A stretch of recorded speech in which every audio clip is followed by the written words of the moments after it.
दोस्तों, इस कहानी को ध्यान से सुनना। ये कहानी आपकी जिंदगी बदल देगा।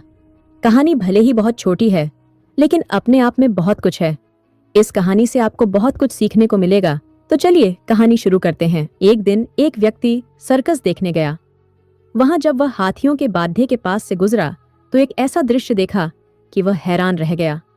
उसने देखा कि कुछ विशालकाय हाथियों को मात्र उनके सामने के पैर में रस्सी बांध कर रखा गया है।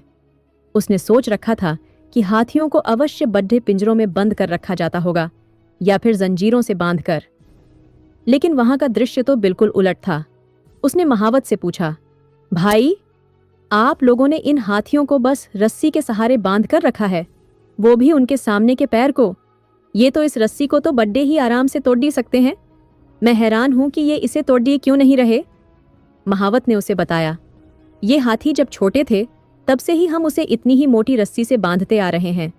उस समय इन्होंने रस्सी तोड़ने की बहुत कोशिश की, लेकिन ये छोटे थे, इसलिए रस्सी को तोड़ पाना इनके सामर्थ्य के बाहर था।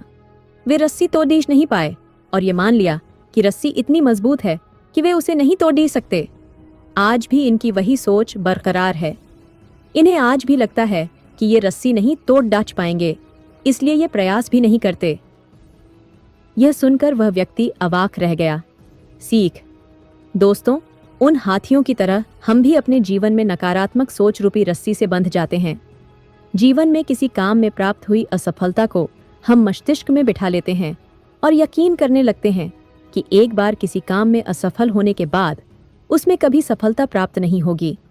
इस नकारात्मक सोच के कारण हम कभी प्रयास ही नहीं करते। आवश्यकता है इस नकारात्मक सोच से बाहर निकलने की, उन कमियों को पहचान कर दूर करने की जो हमारी असफलता का कारण बनी। नकारात्मक सोच हमारी सफलता में सबसे बड़ी बाधक है। इसलिए नकारात्मक सोच रूपी जंजीर को तोड़कर सकारात्मक सोच को अपनाएं और जीवन में प्रयास करना कभी न छोड़ दें, क्योंकि प्रयास करना सफलता की दिशा में कदम बढ़ाना है।